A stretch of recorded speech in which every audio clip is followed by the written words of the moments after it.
For fun diversion we have met together, I tell you, from Waterford hither we came. We crossed the big ocean in dark stormy weather, our pockets were light and our hearts were the same. Sad at leaving old Ireland, we're once more on dry land, by the roadside a tavern I chanced for to spy, and as I was melting me pockets I felt, and for the price of a drink I was mortally dry. For we are the boys with such fun and such eloquence, drinking and dancing and all other joys, for ructions, destructions, diversion and gentlemen, who's to compare with the Waterford boys? In the tavern I roll, in the landlord he strolled, and good Morris says he, and says I, if you please, will you give me a bed, and then bring me some bread and a bottle of port and a small piece of cheese. My bread and cheese ended, I then condescended to take my repose. Sure, I bade him good night, when under the clothes I was trying to doze, first I stuck in me toes and then popped out the light.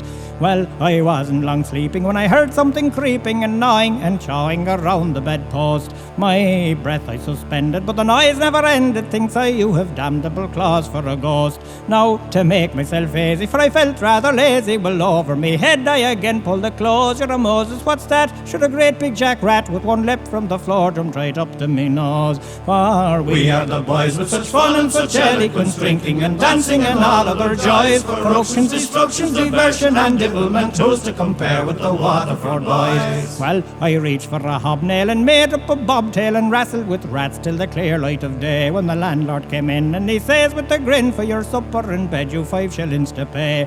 5 shillings for what? Now don't be disgracing yourself, says I to the rogue, if you please. When I can't sleep with these rats, you've the devil's own face, and you to charge me 5 shillings for dry bread and cheese. Oh, the landlord went raring and leaping and tearing, he jumped through the window and he kicked in the door. When he could go no further, he roared, me you murdered these rats, they are rating me up by the score. Sure, they sleep in me stable, they ate from me table, they've wrestled me dogs and they've killed all me cats. Trottin, says I, who give me those 5 shillings, and I'll tell you a way to get rid of the rats. Nay, well then, says he, well, invite them to supper, and dry bread and cheese lay before them, be sure, never mind if they're willing, but charge them 5 shillings, and divil the rat will you ever see more.